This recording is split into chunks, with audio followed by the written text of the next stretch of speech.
Hoje a gente vai entrevistar a nossa querida pré-candidata a deputada federal aqui pela Bahia, que ontem estava marcada a entrevista, mas infelizmente não deu. Deu alguns problemas técnicos aí, ela não participou, mas está aqui, pronta para mais um programa, conversar com a gente, doutora Raíssa Soares. Doutora Raíssa, bom dia, tudo bem? Bom dia, Timóteo. Eu quero saber primeiro se eu recebo meu perdão. Desculpa aí a audiência, a ausência. Eu tenho que justificar, viu, Vanessa, Carol, que eu tive um problema grave com o travesseiro. Teve uma confusão do travesseiro com a cama e eu dormi mais do que a cama. Fui dormir super tarde e acabei não conseguindo chegar aqui. Então, doutora, eu não já era para você falar isso. Era para você... Você tem que ser política, doutora. Tem que inventar uma Infelizmente, desculpa. eu tive uma ocupação, não pude estar presente. Você perdeu a hora. Eu perdi a hora, me desculpa. E aí, quando eu acordei, eu falei, meu Deus, eu perdi a Brado. E aí Olha, eu a doutora já fui Raíssa é chamando honesta. no Zap. Ela é honesta. Aí eu fui chamando Vanessa no Zap, eu falei, me desculpa, olha, tô aqui, não vou dar tempo de chegar. E você sabe que você tem que agradecer a Vanessa, que por mim, a senhora, ela que ficou falando, a senhora não viria nem mais a Rádio Brado depois disso. Por isso que eu fiz questão de estar aqui presencialmente. Sabe por quê, Timóteo? Meu pai me ensinou que a gente tem gratidão. E que quando a gente está nos momentos difíceis, e quando alguém abre a porta, e quando alguém dá o prato de comida, não tem preço e não tem data de validade. Então, a Brado Rádio, para mim, quando eu venho a Salvador, é um lugar que eu faço questão de participar. E eu não sei se você sabe, a minha agenda dos últimos 3 dias foi agendas e serviços de comunicação, inclusive com viés de esquerda. Ontem, 6 horas da tarde, eu estava participando da FM Baiana. Eu queria agradecer, inclusive, o pessoal da FM Baiana. Quem estava lá? O Zé Eduardo? O Zé Eduardo estava audiência online. Boa. É. Henrique Brinco estava lá presencialmente. Isso aí é comunista. Mas me trataram com um respeito muito grande. Mas é claro, doutora. A senhora é famosíssima, famosíssima, gera audiência, eles vão te tratar com desrespeito. Mas eu queria registrar isso, porque até nas rádios que têm um pensamento político divergente, a forma de estar sendo recebido, eu fui ao Política ao Vivo, eu fui à TV Aratu, eu fui à FM lá da Aratu, e todos esses espaços, com pessoas com pensamento político divergente, com esse espaço de comunicação, inclusive para falar para essas pessoas que não estão nessa bolha. Que eu entendi que... E aí, como é que eu vou em todos os outros e não volto ao primeiro lugar que me deu mídia dentro da Bahia? Então, eis-me aqui na Brado Rádio. Então, me desculpe realmente a ausência de ontem. Não, e doutora, obrigada acontece. Por manter o espaço aberto. Sempre. Dentro da Brado Rádio. Sempre, claro. Doutora, são 8 horas e 28 minutos. Volta à pauta anterior, Júnior. Queria perguntar para a doutora Raíssa. Bolsonaro ontem condenado lá no julgamento. Uma injustiça, óbvio, né? Vítima de uma ditadura do Brasil. O que a senhora acha, doutora Raíssa, dessa condenação do Bolsonaro? Olha, Timóteo, eu vou dizer... que eu vou reafirmar aqui o que eu disse ontem. Inclusive, ontem ainda me perguntaram, né? Mas por que você vai nas rádios com viés político de esquerda no dia da condenação? É porque é o único espaço que a gente teria para defender algo que não está sendo... Não sei aqui se foi discutido, mas é o que eu tenho trazido. A condenação do presidente Bolsonaro nessa celeuma que está armada desde o 8 de janeiro, não nos cabe mais apresentar provas, não cabe mais a gente trazer aqui para esse fórum de discussão a viabilidade e a razoabilidade de tudo que foi contextualizado. E aí, desde o 8 de janeiro, desde os atos, desde as pessoas terem que assinar um documento que foi utilizado na leitura do voto de Alexandre de Moraes contra Bolsonaro, dizendo que tinha mais de 1.000 pessoas que declararam que eram terroristas e que estavam ali atentando contra o Estado Democrático de Direito. Foi feito um cenário, como se fosse uma construção de um filme que você gasta anos para poder construir aquela história, aquela execução, Me veio aqui à memória aquele Fuga das Galinhas, vou abrir um parênteses, é um filme que foi feito há alguns anos atrás com massinha, com pecinhas que encaixavam. E aí ele gastou quase 10 anos para ser construído aquele filme. Virou um recorde de audiência. Mas ele foi pecinha a pecinha sendo montado, troca a carinha da galinha, troca a galinha, troca a asa, ela está com o olhinho assim, olhinho fechado, e eles mostram que era antes da inteligência artificial, antes da tecnologia chegar, mas foi um esforço hercúleo de um grupo que acreditou num projeto. Tem um grupo de oposição política que acreditou num projeto, e esse projeto foi iniciado, montado, construído, nada foi combatido, ali foi montado, e essas pecinhas se somaram. Quando a gente viu a leitura do voto de Dino ontem, e que ele fala que os terroristas do 8 de janeiro enfrentaram a polícia, e ninguém barra uma fala de um ministro onde manifestantes enfrentaram a polícia e estavam com receio de atiradores de elite. Que cenário construído é esse para deixar nos anais da história de uma gravação de um Supremo? Quem é Raíssa Soares para criticar a pessoa que está ali ocupando uma cadeira da alta corte do nosso país? Mas uma justiça de 2 pesos e 2 medidas ficou muito claro para todos nós. Eu estava numa rádio lá da FM Baiana e eu escutei os entrevistadores dizerem que o ministro Fux, bolsonarista, estaria fazendo o voto. E que o Alexandre... Aí eles contando. Aí eu falei, eu volto aqui na Brado Rádio para dizer isso. Como que a nossa Suprema Corte tem ministro que tem lado político? Cadê a imparcialidade da nossa corte? Então, eu gostaria, sim, de que fosse... Olha, está sendo julgado os atos de 8 de janeiro, mas por uma corte imparcial e que não tivesse lado político. Eu estou considerando o que aconteceu e não houve nenhuma interrupção do processo de julgamento quando o Tagliaferro traz uma série de informações que colocam Alexandre de Moraes, inclusive, no banco dos réus.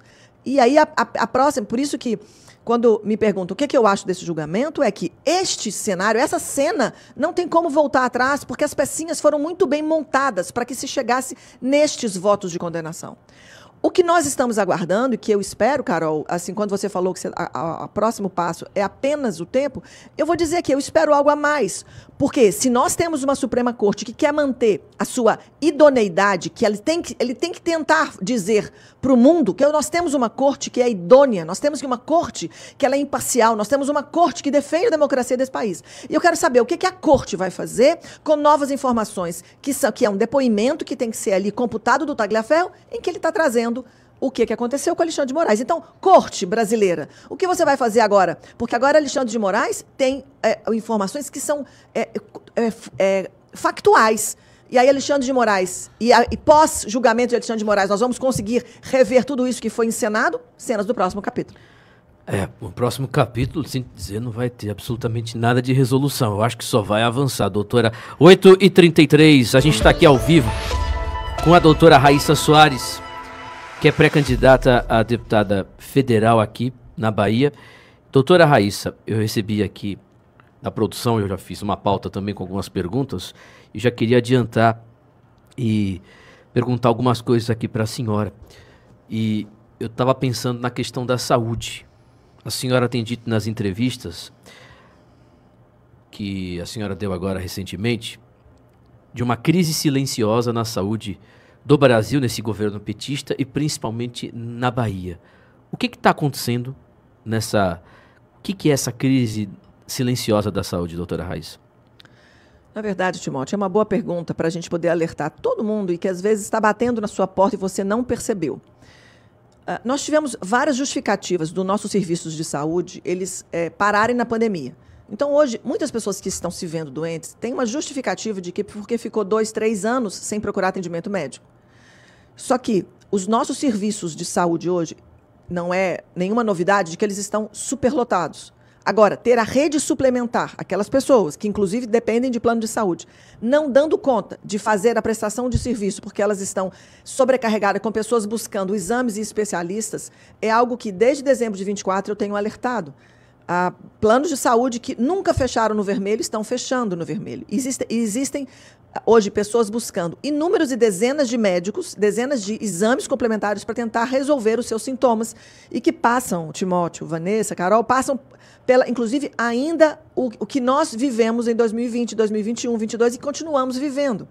Porque quando eu falo de Bahia, eu estou falando de serviço sucateado, eu estou falando de descentralização dos hospitais, todos eles eles pegaram toda a rede hospitalar pequena e fecharam, então nós não temos hospitais pequenos nas cidades para resolver, a nossa gente vai para onde? Para o hospital grande que está superlotado, vai para as unidades básicas e tem dificuldade de atendimento. Nós não temos médicos que estão ali cumprindo o seu trabalho e agora com o sindicato lutou, mas não conseguiu, o Estado está tirando os direitos dos médicos como um trabalhador de carreira para todos ficarem prestadores de serviço.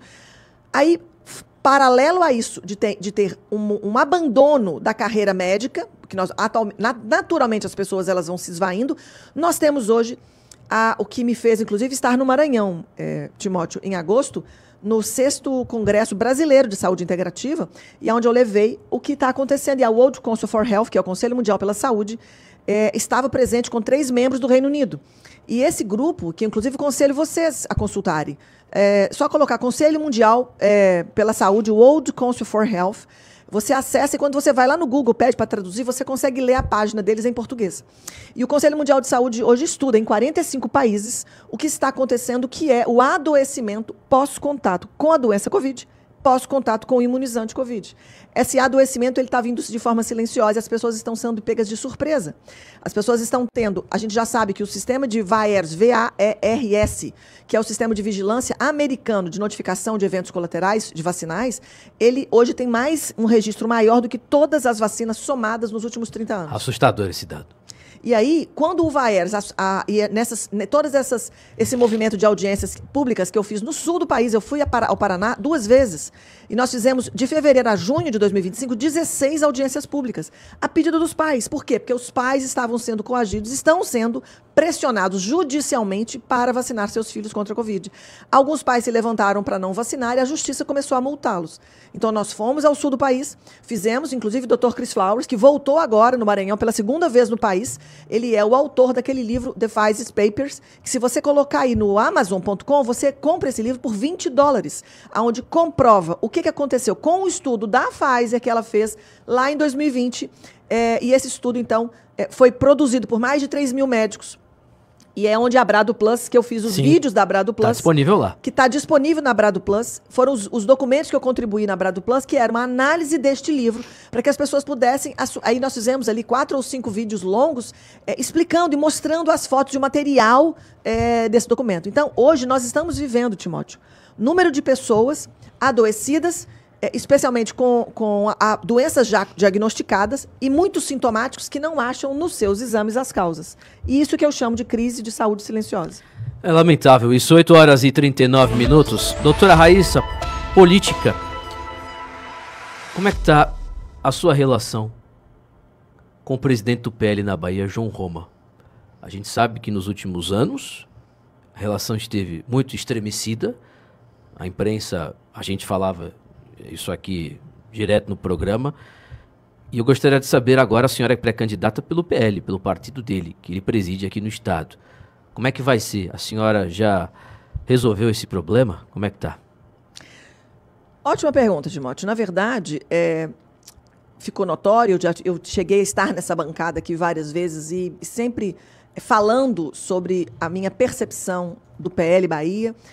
O importante, eu entendo agora, é que eu fiz uma rodada, viu, gente? Eu vou dizer, eu conversei com várias legendas. Quando vieram novamente as pesquisas com o nome de doutora Raíssa saindo para Senado, saindo para governo, eu falei, bom, eu fiquei 2 anos trabalhando, atendendo pacientes. E na hora que fazem as pesquisas, o nome de doutora Raíssa é lembrado. Significa, então, que o baiano não esqueceu de doutora Raíssa. E aí voltou aquela conversa. E aí, vamos, então, disputar as eleições? Vamos continuar ou vamos ficar na medicina? E quando o povo baiano coloca meu nome nas pesquisas espontâneas, eu falei, bom, então fiz uma conversa longa em família, em casa, e aí nós fomos, olha que eu conversei, tive a oportunidade, agradeço todos os partidos que me receberam, que nós conversamos, e aí qual é a conclusão? Vanessa, Timóteo, Carol, que eu cheguei. Quando o decisor de águas desse grande tempo foi o próprio Valdemar da Costa Neto, porque eu o procurei numa intenção, inclusive, de pedir uma orientação até do que fazer.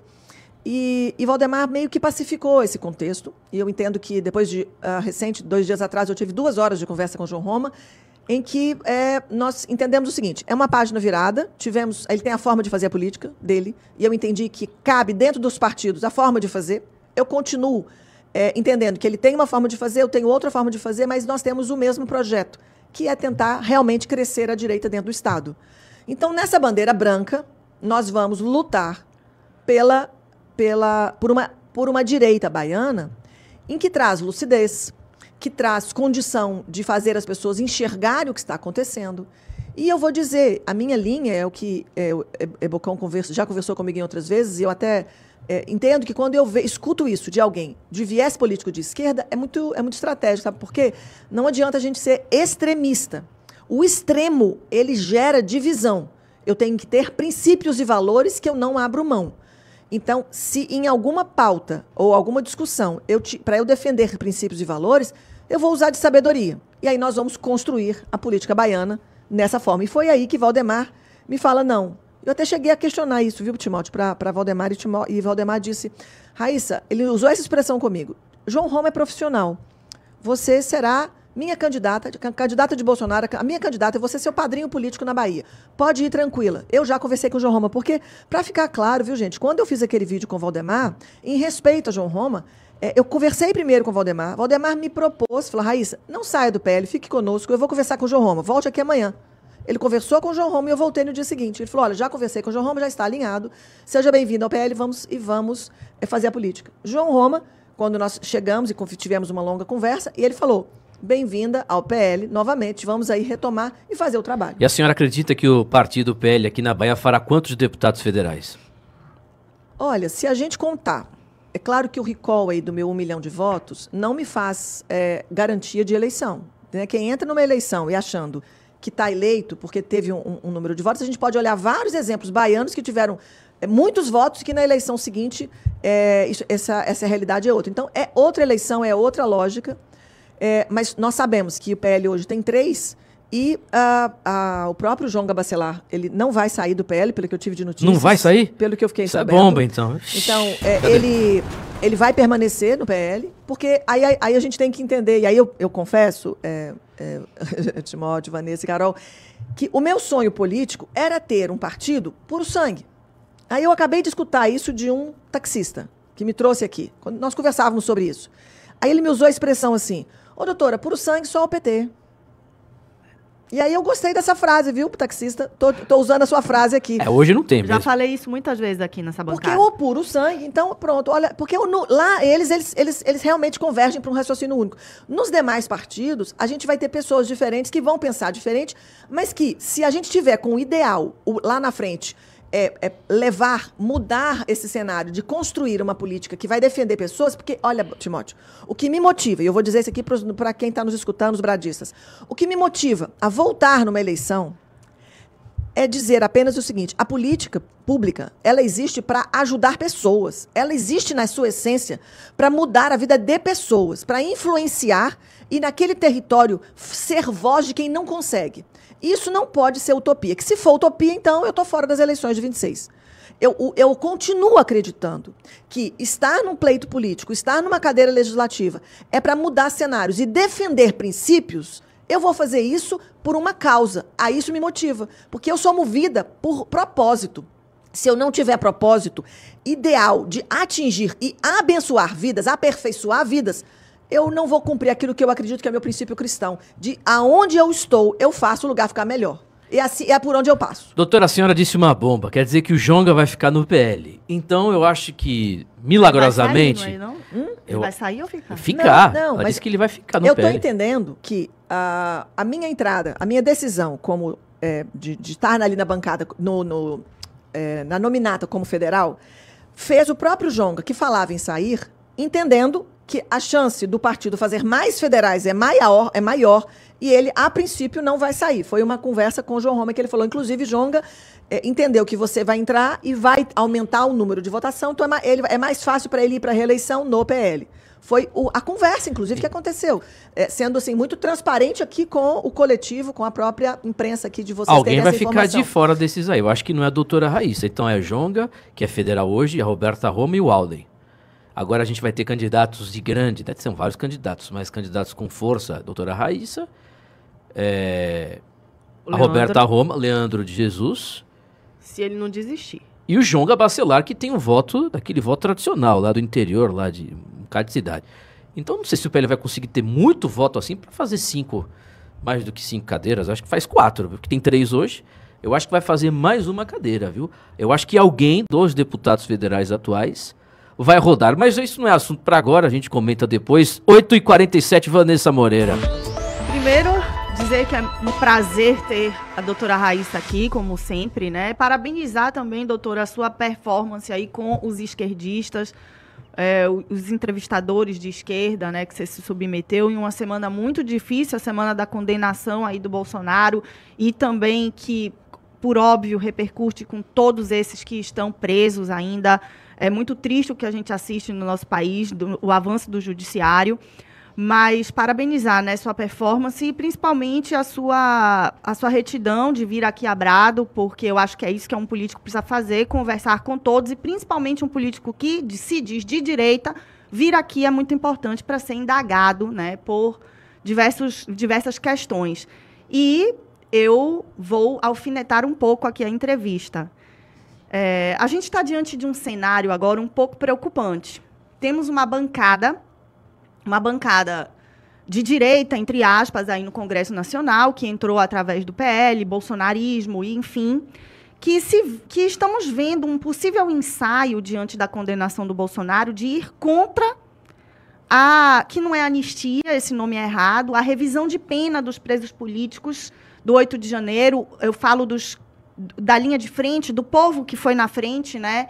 Que foi aí a Débora do Batom, uma série de pessoas que estão com suas vidas arruinadas, com seus filhos sendo criados de uma maneira atroz, né, totalmente terrível. E a gente vê um ensaio dessa bancada que deveria estar almejando salvar essas pessoas, ser contra, porque querem uma anistia ampla e restrita que englobe o Bolsonaro. Ou seja, manter essas pessoas presas por mais tempo para que o Bolsonaro seja solto. O que a senhora pensa sobre isso? E se a senhora fosse deputada federal, a senhora iria pelo povo ou iria exclusivamente pela liberdade agonizante que esse povo está vivendo, ou iria exclusivamente pela soltura do Bolsonaro? Essa pergunta é para alfinetar mesmo. Boa pergunta. Vamos lá. Eu não teria essa coragem de fazer, mas brincadeira. Olha que nem o Bocão me apertou, hein? Mas porque o Bocão não tem esse que conhecimento. O Bocão eles não entendem.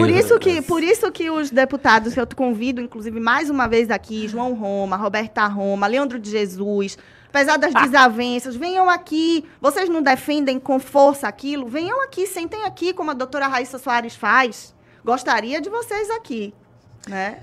Olha lá, vamos ponderar aqui.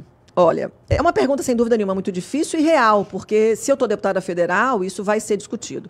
Então, quando a gente pensa na anistia, a ampla e restrita, ela cabe aqui lembrar que eu estou querendo tirar o histórico de crime da vida daquelas pessoas que foram condenadas. Por isso que ela precisa ser ampla e restrita, não só para simplesmente aquela pessoa vai continuar como réu primário. A primeira questão.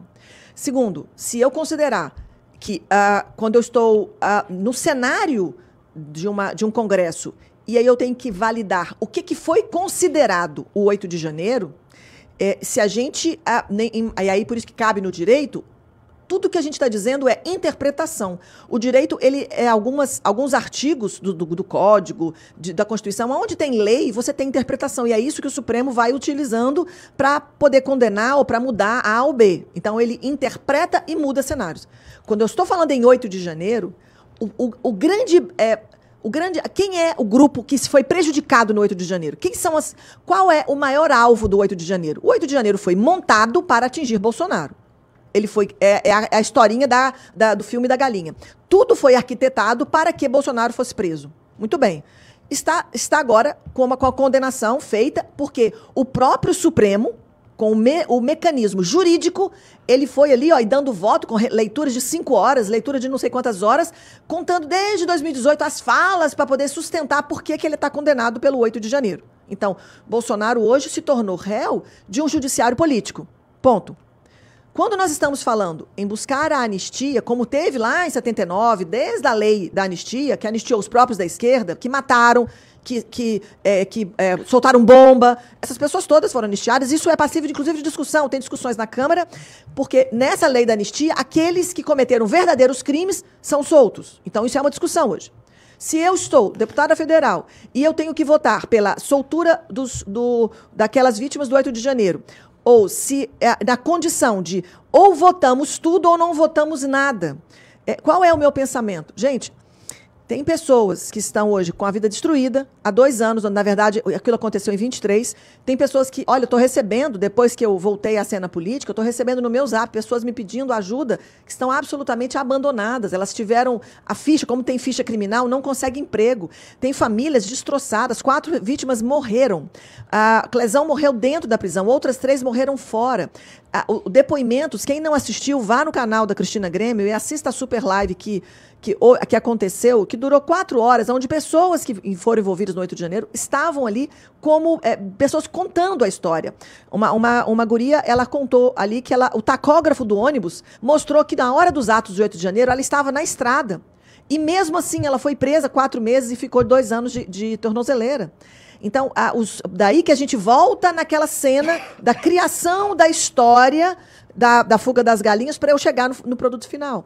Então, neste momento, o que nós precisamos é entender, e aí, sem rodeios e respondendo diretamente a sua pergunta, se eu sou hoje, como deputada federal, e se o meu voto depende se eu vou liberar os anistiados, envolvendo ou não, olha, o Congresso só aceita votar a liberdade dos anistiados se tirar o nome do presidente Bolsonaro. Se eu votaria a favor ou não, eu votaria a favor, sim, dos anistiados, porque são pessoas que estão ali sofrendo, que já sofrem há 2 anos, com a estratégia da mesma forma que essa panaceia aqui esse teatro foi montado, da mesma forma usando estratégias para que o presidente Bolsonaro seja excluído de um processo que não é dele, porque ele não destruiu o patrimônio público.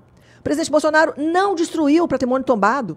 O presidente Bolsonaro ficou no ânimo. Ele não foi para o meio, ele não teve execução. Então, quando eu pego a análise do golpe, eles só sustentam o golpe porque tiveram pessoas que foram presas e assinaram.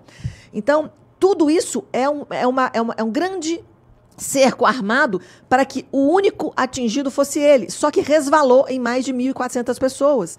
E resvalou na nação, resvalou no judiciário. Porque agora, lembrando, viu, Timóteo? Nós passamos a ter, a partir da condenação de Bolsonaro, uma jurisprudência de que quando eu tiver ânimo, se eu pensar, fizer um registro num papel, eu já sou condenado, eu já sou considerado criminoso. Sendo que no direito criminal, no direito penal, era ânimo, eu preciso do meio e eu preciso da execução. Isso muda a nossa justiça criminal. Mas, doutora, a pergunta da Vanessa... a senhora não respondeu. Respondi. Se tivesse... Ela votaria, ela disse que votaria. Você votaria? Ela votaria para liberar os presos. Você votaria para liberar os presos agora, para depois pensar no segundo plano para atingir uma anistia ampla e geral, é isso? Não, é isso, olha, doutora? Vou ser mais clara. Quando a gente está falando do 8 de janeiro, se eu fosse deputada federal, dependesse do meu voto para soltar os presos, independente do Bolsonaro, eu estaria soltando, meu voto seria assim, solte os presos. E nós vamos conversar com o Bolsonaro e as estratégias de como liberar Bolsonaro. Parabéns. Sabe por quê? Porque eu entendo que essas pessoas, elas foram utilizadas e o foco é ele. Então, na hora que a gente anistiar, eles vão criar alternativas para fazer com que Bolsonaro continue preso, continue inelegível, continue isso. Porque, na verdade, tudo está se passando por um filme, um roteiro de filme, que é A Fuga das Galinhas, que durou 10 anos para ser construído. Isso é um roteiro. Então, nós já sabemos que o alvo é Bolsonaro. Então, agora, o que eu preciso fazer? Libere-os todos, anistie todos os envolvidos nisso, porque isso foi um grave equívoco. E agora nós vamos usar de estratégias da mesma forma de liberar Bolsonaro, porque Bolsonaro também é vítima desse processo. Perfeito. Independente do que aconteceu, independente, e daqui eu não estou aqui para julgar, e olha, gente, eu sou médica, eu vou dizer para vocês, a coisa mais fácil que tem na medicina, apesar de dolorosa, é eu analisar o prontuário de um paciente que já morreu. Ah, por que eu não fiz isso? Ah, por que eu não fiz aquilo? Ah, se eu tivesse mandado ele para cá, e se eu tivesse transferido de hospital? Infelizmente, nós temos o cenário que temos. Mas o presidente Bolsonaro hoje é um ex-presidente que está sendo condenado através de um roteiro, de um filme que está sendo montado há anos, especialmente peça a peça montada. Infelizmente. E ele hoje está... Olha, ontem nós oramos na igreja, viu? Eu estava na igreja do apóstolo Carlos ontem à noite. Nós fizemos uma grande oração por ele, sabe por quê? Porque eu sei que o presidente Bolsonaro é um homem bom. Eu sei. Eu convivi com o presidente Bolsonaro. Eu já tive conversas com ele, e que você sabe quando a pessoa é ruim. Você sabe quando a pessoa é má. Você sabe quando a pessoa tem coração duro. O presidente Bolsonaro é um homem de coração bom. O presidente Bolsonaro ele tem um cuidado de paternal. E eu lembro, quando eu tive uma conversa com ele no almoço, ele me olhou com um olhar paternal e falou: minha filha, não vá para governo. Você não tem noção onde você está pisando. Vá para o Senado. E, assim, isso ele me disse em 21. E os contatos que eu tive com ele, eu sei, nós estamos falando de um homem bom. Ele pode ter, já aconteceu, a gente olha para trás, mas ele é um homem bom. E este homem bom, que, olha, quem era a Raíssa, tá, Timóteo? Quem era a Raíssa lá em 30 de junho de 2020, que às beiras do Rio Buraim, de Porto Seguro, faz um vídeo ao vento para falar assim, presidente, manda medicação para Porto Seguro, porque as pessoas estão vindo aqui. E em 24 horas, o presidente da República responde a uma médica da Bahia, no interior. E foi por isso que a gratidão não tem data de validade e eu não tenho como mudar a minha história. A minha história começou quando um presidente da República atendeu um pedido num momento de crise, de desespero. Eu falava, e no vídeo, era assim, presidente, eu já tenho 500 casos tratados, hidroxicloroquina funciona. E aí ele atende esse pedido. E a minha indignação de tudo que eu vivi na pandemia, ela corroborou e a pandemia me colocou na política. Isso, gente, ninguém muda. É a minha história, tá? A história está contada. Agora, a injustiça está sendo praticada. Eu gostei da analogia que a senhora fez com o cidadão que morre e depois não adianta ficar chorando leite derramado, porque deveria ter internado ali, ter feito outro tratamento. O problema, usando essa mesma analogia, é quando querem ressuscitar o morto. Ou, inclusive, inocentar os responsáveis pela morte desse defunto. Entendeu? Esse é o grande problema. E, doutora Raíssa, 8 horas e 59 minutos. Não sei se a Vanessa entendeu a minha analogia. Agora, doutora, a senhora, sabe que eu gosto da senhora? Viu? Eu gosto da senhora. Não tem nada a ver com política, óbvio. Que se fosse por política, eu ia estar aqui, eu discordo de vários aspectos aí, mas eu gosto da senhora pela essência que a senhora tem. E eu conheço o trabalho da sua família. E o da senhora que não tem nada a ver com política. A senhora nunca precisou disso e faz um trabalho humanitário que ninguém nunca fez. E as pessoas não sabem disso. O povo, e por isso que eu acho que a senhora terá um trabalho de sucesso como deputada federal lá no parlamento. E eu queria te perguntar isso, doutora Raíssa Soares. A senhora sendo deputada federal, por favor, eu ia te perguntar e fazer um pedido, né? Porque é mais do que uma entrevista. Daqui a pouco eu vou entrevistar aqui o Aleluia, pré-candidato ao governo da Bahia, que agora está à frente do Novo, né? A família está à frente do Novo. Mas eu queria te perguntar e fazer uma sugestão também. O que a senhora acha desses deputados que comemoram besteira? A senhora vai ficar fazendo isso, deputada? Ou deputada, ó. Doutora Raíssa, começa com D também. Seja mais direto, o que é comemorar besteira? Besteira, por exemplo, é falar que o Bolsonaro está inocente porque o fulano de tal lá na Câmara votou uma moção contra... O que foi mesmo que derrubaram lá? Nem lembro mais. Uma besteira que era tão irrelevante, tão sem sentido. A pergunta é, a senhora vai ficar fazendo lacração porque existe um negócio chamado lacromentar. Especialidade da bancada bolsonarista é a lacroparlamentação. Tem muitos que não fazem, por exemplo, Luiz Felipe de Orleans. O Felipe, tem outro, acho que é pouco agora. Pouquíssimo. Tem aquela católica, tem aquela outra, como o nome? Tonieto, que seria a minha candidata. Deputados federais. Aproveitando aqui o que você falou, Vanessa, doutora, a senhora vai procurar essas pessoas que já têm um trabalho de credibilidade, sem a necessidade de ficar fazendo trabalho de digital influencer, entendeu? Porque eu acho que a pessoa, quando é eleita deputada federal, ela foi eleita não para ficar fazendo vídeo todo dia, contando a rotina dela. Ela tem que mostrar o que ela está fazendo, ações, né, como deputada, e não tomando café, e vamos fazer gritos aqui, e vamos fazer vídeo fazendo hashtag. Eu acho isso cúmulo do absurdo, doutora Raíssa. Diga que a senhora, como deputada federal, não vai repetir o trabalho do lacro parlamentar de ficar pedindo hashtag, doutora Raíssa Soares. Vamos aqui ao que nós precisamos. Quando a gente está... Olha o tempo que o Congresso, o tempo das mídias, o tempo que a gente está discutindo, enquanto a China está lá com a economia subindo, enquanto a China está com robôs nos hospitais, enquanto nós temos a tecnologia sendo utilizada e países que estavam muito abaixo de nós estão muito acima.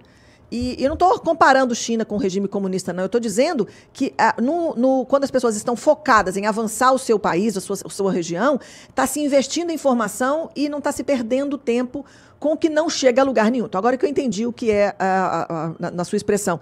Olha, quando a gente precisa, e eu entendo isso, quando eu preciso movimentar as redes ou manter o meu eleitorado informado, se eu não tive tempo de fazer alguma coisa que agregue, então as equipes de mídia, elas acabam colocando coisas aleatórias para poder encher um feed, por exemplo, na rede de Instagram, de engajamentos, né?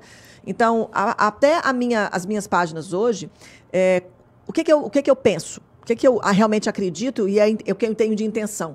É claro que hoje eu tenho essa intenção e eu espero que você seja um dos meus alertas. Se eu lá na Câmara certeza. estiver, e se as páginas ou as publicações começarem a ficar nesse perfil, me alertem, porque às vezes a gente fica dentro de uma bolha fechada em Brasília e você não está enxergando o todo. Por isso que é importante essas viagens, ir ali, ir lá, porque você vai conversar com as pessoas. Mas nós temos que gastar tempo, Timóteo. É com execução, Perfeito, é com projetos, concordo, é o que vai impactar na vida das pessoas, é o que vai mudar, é o que vai pegar, que vai fiscalizar coisas que não são fiscalizadas. É algo que vai criar as estratégias, inclusive conjuntas, para poder melhorar uma região, melhorar os serviços que são muito caros, que eu preciso, por exemplo, de várias emendas para aquele mesmo fim. Ou seja, esse tempo é que tem que ser consumido. E eu entendo que, por mais próximas que eu esteja, inclusive hoje, eu estive com Cristo Nieto, quando ela fez... ela está na frente parlamentar, da frente do aborto. Nós tivemos, inclusive, juntas, e eu estive presente participando do evento, e vi as frentes parlamentares que a Câmara está fazendo. Procura o Princeso lá também, o príncipe. O Felipe Orleans Princeso, desculpa. O Felipe Orleans é, inclusive, uma pessoa extremamente inteligente, que ele tem muito a contribuir com a política nacional, até pelo seu histórico de ser alguém, inclusive, que é professor. E ele traz essa contribuição. Por quê? Porque quando a gente está chegando num lugar para fazer diferença, todo esse preparo, eu falo com vocês que em alguns momentos que eu tenho hoje de pausas, eu estou estudando o que o Congresso está fazendo, as frentes que já existem. Vi que tem a frente da medicina, existe frente parlamentar da medicina, existem dezenas de frentes parlamentares aonde vão fazendo movimentos, mas que na hora de atuar mesmo, parece que isso ele está sendo pouco executado. A gente não fica vendo isso acontecer nas mídias. Então, tem que buscar o foco, buscar propósito e o que a gente está fazendo ali. Então, se não for para mudar a vida das pessoas, se não for para trazer, realmente aperfeiçoar serviços, processos, trazer auxílio até o executivo, que às vezes está ali batendo cabeça e com dificuldades de resolver seus problemas do executivo, e que o legislativo pode contribuir, inclusive com burocracias que existem, que a gente precisa reduzir para fazer funcionar melhor.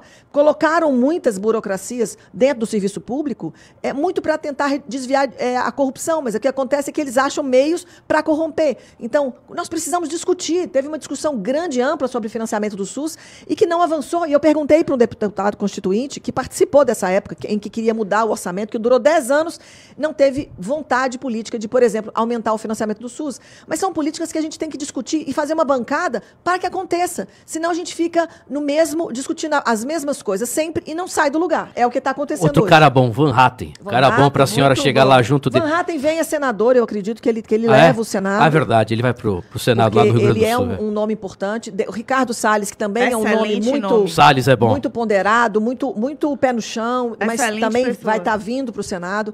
Então, no Congresso, que eu entendo que são pessoas que a gente consegue fazer alianças para discutir projetos concretos e que vão impactar, a gente vai ter que abrir essas legendas para poder buscar essas pessoas com perfil, porque é o perfil que está interessado em mudar e não o perfil que quer mídia. Na verdade, a mídia é secundária do que a gente está fazendo. Doutora, a mídia é uma ferramenta para divulgar, né? E, na verdade, você quer ver uma pessoa que eu conversei que me mostrou vários projetos impactantes?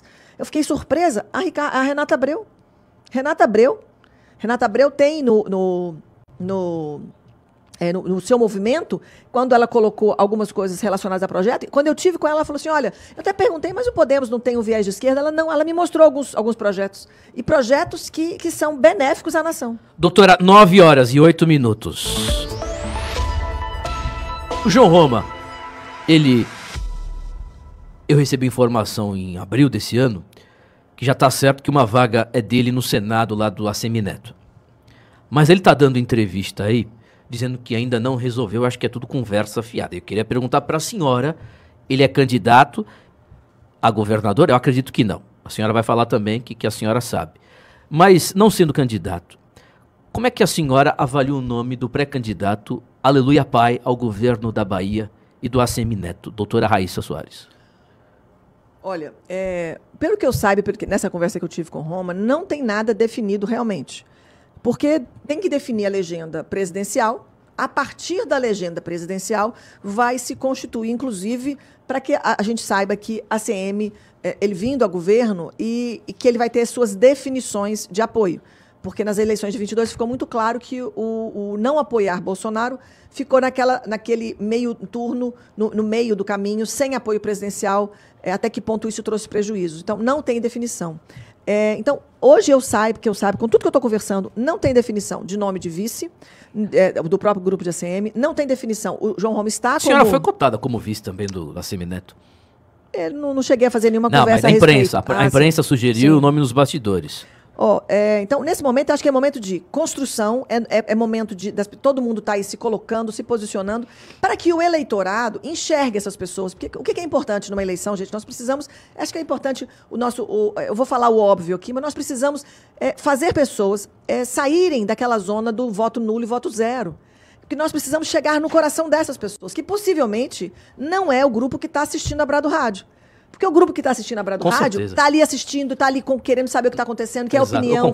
Ele quer opinião ao contrário. Essas pessoas estão aqui conosco. Está aqui o Bradista e quem está acompanhando todos os veículos de comunicação política, ele já está engajado. Então, ele já tem uma definição de que eu vou participar ativamente como sociedade. Nós precisamos chegar naqueles que estão zerados, que estão assim, eu não quero mexer com isso. E essa campanha que a gente precisa, aí eu convido todos os baianos, os brasileiros, a começar a conversar com as pessoas, que por mais que eles possam não entrar no embate fla-flu, bavi, de se eu estou aqui, ou se eu não sou Lula, sou Bolsonaro, se eu sou Bolsonaro, eu sou Lula, na verdade, é trazer essas pessoas para o comprometimento de que, olha, a mudança do nosso Estado, de cada Estado desse país, vai depender das pessoas participarem desse processo. E esse levantamento é que vai fazer realidades mudarem. Por exemplo, Aleluia como pré-candidato a governo. O pai, né? O pai, né? Que é o Carlos Aleluia. É uma pessoa que tem um histórico político, ele tem uma trajetória política, ele tem uma trajetória de respeito. Então, ele vem trazendo o nome para crescer o Novo na Bahia. Então, o Novo, que hoje, se não me engano, são 3 vereadores, que acho que ele tem de mandato, e uma vice-prefeita de Ilhéus. Na Bahia, 3. É o que tem hoje do Novo na Bahia. Então, assim, ele não tem as suas bases. Então, cidades pequenas, muito pequenas. Essa pré-candidatura de Aleluia para o governo vai fazer as pessoas enxergarem que tem uma opção dentro da direita de um partido que tenta construir uma nova política, e aí começando com as bases. Então, é um projeto político bonito de fazer essa legenda de direita começar a crescer. O que nós precisamos fazer lá para frente é fazer com que o bloco direita se una em torno de um nome, de um bloco, para que a gente não divida votos, como aconteceu com o 22, que é a intenção hoje real 20 anos de PT na Bahia, já deu tempo do PT mostrar serviço. Eles têm a máquina, eles têm como fazer. Agora, esse bloco direita consegue vencer a máquina? É essa articulação de poder de pessoas que estão insatisfeitas, que estão cansadas dessa mesma situação de segurança na Bahia, de falta de uma fila de regulação que depende de político. Então, uma fila de regulação não pode depender de político, minha gente. Hoje eu sei que depende. O deputado, o vereador, ele tem que interferir para sair sua vaga, mas não deveria. Então, educação, 70% dos nossos jovens não estão formando segundo grau. É bizarro. Não. Então, doutora, toda essa condição, nós temos que levantar pessoas que se envolvam no processo. A senhora falou que o PT não mostrou serviço. Mostrou, sim. O serviço do PT é isso aí. Eles estão fazendo o papel, cumprindo com o papel deles, destruir o Estado, deixar as pessoas pobres e burras para que eles continuem à frente do governo. Doutora Raíssa, a Evelyn Santos, nossa jornalista. Evelyn, já saiu ou tá aí ainda no switch? Tá aí, Evelyn? Saiu, né? Não respondeu. A Evelyn mandou aqui no meu zap uma pergunta aqui. Pergunta não, comentário do chat do YouTube. O cidadão dizendo aqui que a gente passa pano. E perguntou algo assim que ele não deve saber, não deve conhecer a senhora. Estão dizendo que eu e a Vanessa estamos passando pano. Eu passei pano? Entendeu? E você, e disse que a gente não perguntou se a senhora é contra ou a favor a obrigatoriedade da picadinha. Eu falo nos termos aqui codificados por causa da plataforma, que nós estamos ao vivo também no YouTube. Você do YouTube, não esqueça de inscrever-se no canal, ativar o sino de notificações e deixar o seu like. Doutora Raíssa Soares, bota a bomba aí. A senhora é contra ou a favor a obrigatoriedade da picadinha? Bom, eu acho que esse ouvinte não deve me acompanhar, não deve estar me acompanhando. E fala que eu passo redes, pano ainda, né? Óbvio, né? A gente não fala desse assunto aqui, até por questões de strike, né? Do YouTube. YouTube enche o saco. Eles acabam prejudicando. E eu estava em Santa Catarina, no Paraná, porque lá os pais pediram ajuda, porque eles não querem dar a picadinha nos seus bebês. Então, hoje o movimento do mundo é para interromper qualquer dose de reforço de picadinha. É um movimento mundial. Vai na World Council for Health, que eu falei há pouco, e veja lá o que os 45 países estão postando. E hoje o que nós temos, depois do pronunciamento em maio do Dr. Peter McCollum no Congresso americano, em 48 horas, Robert Kennedy nos Estados Unidos suspendeu vacinação para crianças saudáveis e gestantes. Esse já é um movimento do mundo. Então, a questão das picadas é algo que a gente... E aí eu falo, vá na Brado Plus e assista o documentário que eu faço lá, justificando o documento da Pfizer, que mostra exatamente o que está acontecendo. Então, é óbvio, né? Ninguém aqui é a favor de obrigatoriedade disso aí, pelo amor de Deus, meu querido ouvinte. 9 horas e 15 minutos. Sem mais pergunta para fazer para a doutora Raíssa, Vanessa Moreira? Eu queria perguntar, indagar aqui a doutora Raíssa, em relação ao passado, né? Ao passado político aqui. A gente viu a senhora saindo ao Senado, se sacrificando e depois não ocupando nenhum cargo público, porque isso era um clamor do povo baiano, né? Que a senhora tivesse algum posicionamento, um apoio, por exemplo, à Prefeitura de Porto Seguro, que é sua terra, onde você salvou as pessoas e tudo mais. E foi um sacrifício porque você já era, naquele momento, em 22, uma eleição tranquila, fácil, muito aceita, um nome leve, poderia ter sido deputada federal. E a senhora aceitou esse chamado aí, que foi um chamado que, a meu ver, aí a senhora vai me corrigir se eu estiver errada, foi uma articulação política muito favorável ao João Roma, que estava saindo para o governo do Estado.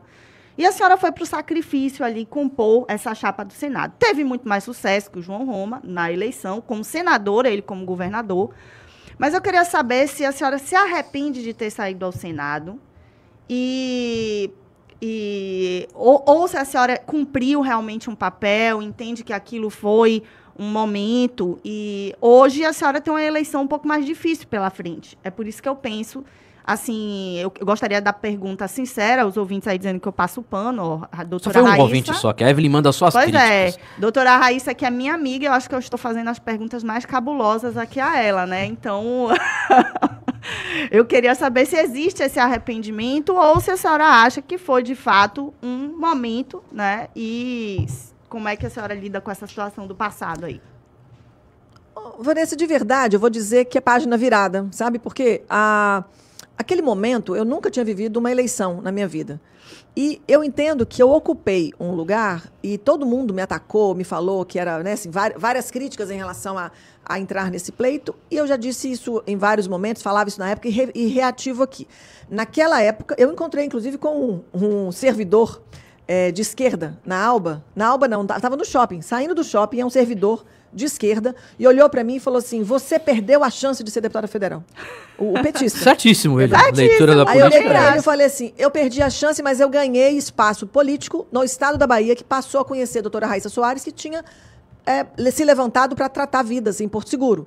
Então, tudo na vida a gente tem o lado bom, eu quero saber, assim, foi um ganho político, foi um ganho de conhecimento, foi um ganho de pessoas, foi conhecer um pouco dessa estrutura partidária. Hoje eu tenho um amadurecimento político muito maior do que eu tinha, hoje eu tenho uma visão muito mais real e concreta de que rapadura é doce, mas não é mole.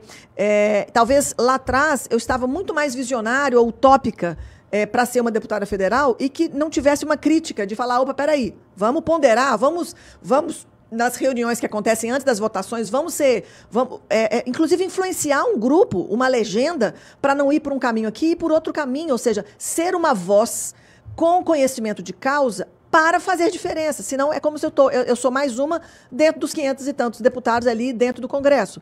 Então, acho que tudo é aprendizado, foi um caminho, e exatamente por esse desempenho que eu tive, quando as pesquisas, se não me engano, foram de julho, acho que foi julho que saiu aquela pesquisa que eu saía com a mesma votação, com a mesma intenção de votos de Jacques Wagner para o Senado, e em terceiro lugar com Jerônimo, então, que eu até tive aqui na bancada.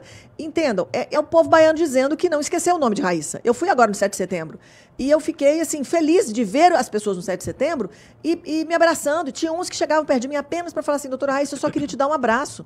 Muito obrigada pelo que a senhora fez, muito obrigada pelo que a senhora lutou. Eu sei que a senhora foi processada, eu sei que a senhora lutou por nós, eu sei que a senhora está aqui, a senhora vai continuar lutando por nós. Então, é claro que é uma outra eleição, a eleição de 26 não é a mesma eleição de 22, mas o importante é que nós estamos no pleito e o grupo que a gente está trabalhando, a ideia teremos muitos candidatos, mas o legado está aí.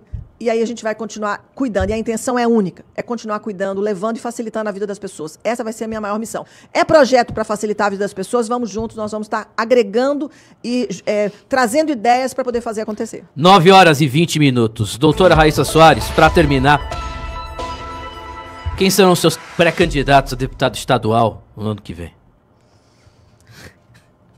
Depois o povo acha que eu venho aqui combinado, sabe? Assim... Não fizeram essa pergunta? O Zé Eduardo não fez essa pergunta para você? Porque não tem como fazer. Ele não entende da política de direita, ele entende de esquerda. Peraí, eu tô sem meu celular aqui para eu consultar rapidamente aqui. Me dá meu celular rapidamente aqui, tá carregando. Já não tem seus pré-candidatos a deputado estadual? Não?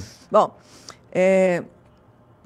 o que eu vou dizer é o seguinte, a ideia, eu já entendi isso, que os federais trabalham com vários nomes de estaduais, e eu entendo que todo mundo que eu estou, aí eu acho que se não quiser, doutora, pode falar, estou trabalhando minha base, não tenho ninguém ainda, Timóteo, eu não posso falar que vai atrapalhar, você está me atrapalhando. Pode falar. Essas perguntas que pegam a gente de surpresa, pra vocês verem aí, ó, que... Cita pelo menos, um pré-candidato a deputado estadual. Diego Castro vem comigo, Diego vai ter dificuldade, viu? Sim, mas... Vai ter dor de cabeça aí. Diego Castro já fechou muitas cidades com o Alden, porque ele achava... Esse é outro também que tá... E ele achava que eu estaria saindo do PL, né? Então, assim, ele tinha o entendimento de que estava saindo do PL. O Alden tá bravo com a senhora, então. Não, de forma nenhuma. Alden é uma pessoa boníssima. Nós temos um relacionamento excelente. Já falei com ele que não precisa desfazer nada que está feito com o Alden. São 417 municípios, então ele tem... Inclusive, a gente ficou de conversar, não tivemos oportunidade nessa ida, porque daqui já estou voltando para Porto Seguro, nós não tivemos uma oportunidade de sentar sobre esse assunto, conversamos em outras pautas, mas Diego Castro eu sei que é um nome que a gente vai trabalhar em algumas cidades, sim, nós temos essas cidades onde ele não está fechado com Alden. A gente está buscando, inclusive, aqueles que são alinhados, então eu estou buscando nomes que estão fora da bolha do bolsonarismo legítimo, porque eu entendo que nós precisamos furar a bolha do bolsonarismo legítimo. Que não dá voto também, doutora Raíssa Soares. Chegar nas pessoas, mas quem são os estaduais que pensam e que têm a mesma intenção? Tem raiz, tem intenção, tem princípios, esses estaduais de direita que eu estou buscando.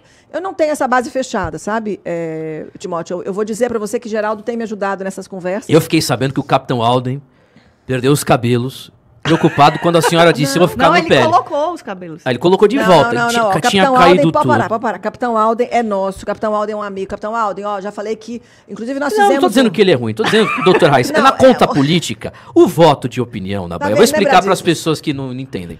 O voto de opinião é um grupo de voto de opinião. O Alden foi eleito com esses votos de opinião. Não é o voto tradicional da máquina que vai lá com o prefeito, aquela coisa toda que nem o João Gabacelar. E não é muito voto bolsonarista aqui na Bahia, né? Diga-se de passagem. Eu acho que o ápice foi em 2018, 21, depois começou a cair. A gente viu pelo resultado do ano passado, que foi deprimente. Então esse voto de opinião, ele é escasso. São poucos votos. E aqui na Bahia cada vez mais. E que são muitos candidatos a deputado federal. O Alden foi eleito com os votos de opinião em 2022. Poucos votos, aliás, o Prisco deu bastante voto para ele da Aspra, né? Depois eles brigaram aí. Mas ele teve grande parte dos votos de opinião. E agora a doutora Raíssa Soares, sendo candidata no mesmo partido, pode tirar voto de opinião desses caras. Mas são votos diferentes, Timóteo. Por que diferente? Porque ele trabalha muito a segurança, ele trabalha muito as forças da polícia, de todo o grupo da segurança, os atiradores. Ele tem um grupo, ele tem a capacidade de ter votos e a gente montar um time mais forte, um time em número maior. Então, eu entendo que a gente não tira voto um do outro quando a gente pensa na bolha e naquele grupo, pensar que 70% votou em Lula. Mas a gente tem um desenho de que nós estamos indo além da bolha, nós estamos indo pelo propósito. Então, a pauta de Alden é muito da segurança, vai ser uma pauta de todos os deputados, porque isso é um problema do Estado, então todo mundo que está ali pleiteando pela Bahia vai ter que cantar a pedra da segurança, mas ele é a pessoa que tem trabalhado, feito fóruns, Quantos votos a senhora acha que para deputado federal de opinião, quantos votos tem na Bahia? A senhora estima mais ou menos?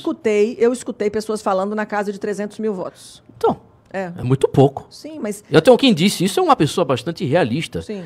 Né, e fazendo conta, a senhora vai ter, o Valdemar vai te dar o fundo eleitoral, como todos os outros candidatos, né? Vai ter base para fazer. Agora, mesmo assim, eu acho muito difícil na Bahia. A senhora não, a senhora tem um nome, doutora Raíssa Soares, que é minha amiga, um abraço pro meu amigo G, que é o marido dela, tá acompanhando o programa, mas é impressionante quando a gente sai aqui para almoçar, para jantar. Doutora Raíssa é popstar, bicho. Todo mundo conhece ela. Eu duvido que outro deputado estadual, federal, tenha a mesma, como é que fala? Popularidade. Para a doutora Raíssa, estou dizendo isso, porque para ela é mais fácil. Ela tem um trabalho, por isso que muito deputado federal, eu acho que ficou preocupado, doutora Raíssa Soares. Timóteo, vamos lembrar. Toda campanha é diferente uma da outra, a gente não tem as mesmas campanhas. Eu entendo que, agora, daqui para frente, o que eu entendo que a gente vai ter que caminhar? Primeiro, tem um grupo bolsonarista e que tem entende que Capitão Alden é alguém que trabalha mais nessa linha, e porque hoje seria Leandro de Jesus como o federal que está buscando esses votos. Tem mais esses votos, né? Também aí, ó. Mais votos indo embora. Eu entendo que quando a gente vai tratando pautas que são de interesse baiano, interesse nacional, as pessoas vão identificando na gente esse nome que tem coragem, o nome que tem ousadia, o nome que tem propósito. Então, é esse público que nós estamos atrás. Por isso que se a gente trabalha, olha só o que vai acontecer com Minas Gerais. O fenômeno Nicolas Ferreira, eles vão ser capazes de eleger federais com 20 mil votos, porque ele teve 1,5 milhão. Ah, mas é Minas, né? Não, mas entenda, um puxador de voto em Minas é capaz de eleger federais com 20 mil votos. Então, se a gente soma forças e ninguém mina ninguém, que eu acho que esse é o grande desafio desse projeto, por isso que é daqui para frente, quem está realmente no bolo da direita, no grupo da direita, nós vamos caminhar juntos. Nós não vamos ficar nos degladiando para desidratar um para o outro crescer, não. A gente vai ampliar além da bolha, além dessa bolha bolsonarista, de falar assim, olha, porque nós precisamos de mais votos. E se as pessoas entenderem que nós somos vozes dessas pessoas, dos baianos, essas pessoas vêm conosco, o nosso time aumenta. Então, eu entendo que quando eu entro, eu quero ser otimista nesse ponto de não achar que eu estou tirando cadeira de ninguém. Eu estou agregando valor neste time. Então, que esse seja o raciocínio. Assim, acho que dos parlamentares que estão, inclusive, nos outros grupos.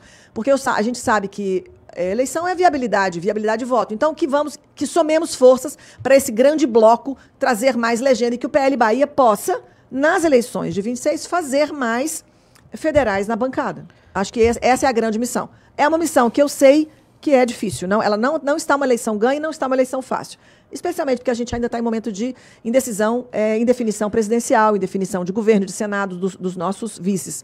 Mas uma coisa que eu queria aqui chamar novamente, Timóteo, Vanessa, Carol, olha só, se cada um que está nos escutando começar a trazer para a roda de conversa aqueles que estão neutros, que estão do voto zero, do voto nulo, do voto em branco, se vocês conseguirem já trazer essas pessoas para essa conversa, nós vamos movimentar muito mais votação para 26. Então, o trabalho que nós temos hoje é esse, de envolver as pessoas nas decisões do que vamos fazer. E isso todo mundo já está trabalhando. Acho que essa é uma tarefa que eu deixo para você, ouvinte, de trazer sem discussão, sem fla-flu, sem bavi, mas participar desse momento de decisão, participar de ideias, para a gente poder crescer junto. E aí a gente consegue mudar o estado da Bahia. Porque, olha, se a gente consegue trazer esse grupo de pessoas para esses momentos, e inclusive depois eu queria até fazer uma discussão presencial, vou fazer uma proposta aqui. A Brado Rádio faz um evento e a gente vai fazer discussões de propostas presencialmente. Chama vários candidatos ou pré-candidatos e a gente faz um evento. Não, mas a gente chama de outros partidos, se o PL não quiser participar, por algum motivo, a gente coloca outros convidados e confirma quem são os pré-candidatos, e aí a gente vai escutar as pessoas no presencial, num evento de 2 horas, uma hora de evento. Vou levar o Renato 38, ele faz as perguntas também junto. Não, mas aí, entenda, é pra gente escutar... O Renato gosta da senhora, viu? Que bom, Renato, um abraço. A senhora sabe, né? Renato gosta. O seu trabalho da pandemia contra essa picada maldita, eu posto também, tudo aí. Doutora Raíssa Soares. Ficou minha ideia, viu? Tá. Já imaginei aqui. É maravilhosa. Auditório, as pessoas pagam um valor pequeno, e a ideia é, a gente vai apresentar algumas coisas que a gente está pensando e caberia inserção de perguntas dos palestrantes, ou das pessoas que vão, dos palestrantes não, do público. E aí a gente faz como se fosse aquele stand-up que chega na porta e deixa a sua pergunta. A gente deixa que as pessoas registrem as suas perguntas na porta. Nem sabia que era assim que funcionava o stand-up. O cidadão vai lá e escreve na entrada. Aquela plateia chega e vai escrever alguma coisa. A gente faz um questionário, acabei de criar.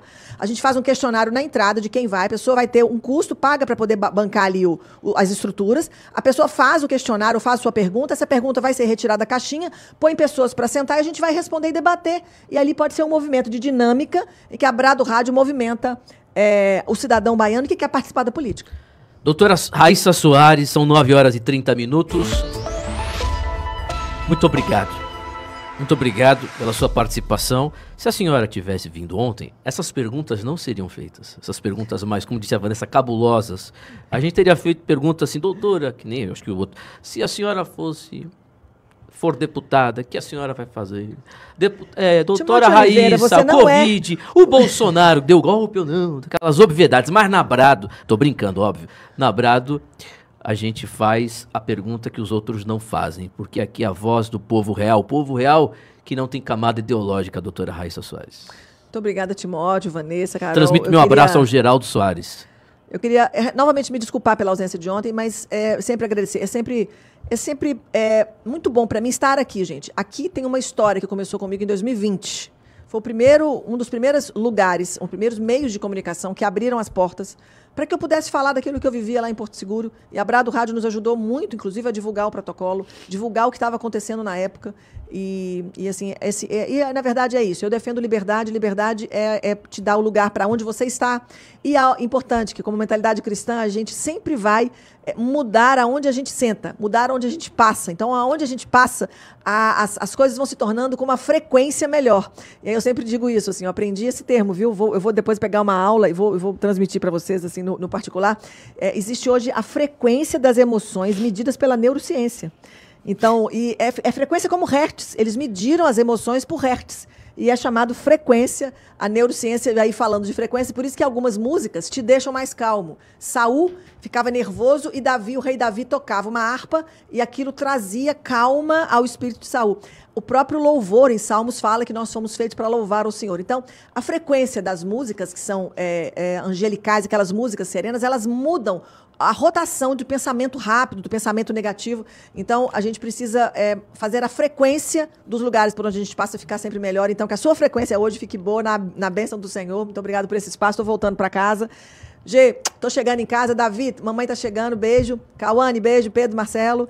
E todos aí os nossos ouvintes, obrigado aí, obrigado Vanessa. E aí eu deixo um beijo para todos. Muito obrigado por todos os meios de comunicação que me receberam nessa estadia curta minha aqui em Salvador. E aqueles que eu não pude estar, recebo meu abraço. Zizi, eu fiquei de te ver e não consegui. Um beijo para você. E tentei ver Rosana de Lauro de Freitas e não consegui. Um beijo para vocês. E aí ficaria aqui dando beijo. Um tanto de gente que tentou falar comigo e não conseguiu. Mas muito obrigado, eu estarei em breve de volta. Valeu, doutora. Para! Não vai embora não. Você já é inscrito nesse canal da Brado? Pelo amor de Deus, inscreva-se agora, youtube.com/Brado Rádio. Mande para todo mundo nos grupos de Zap que você faz parte. Um abraço.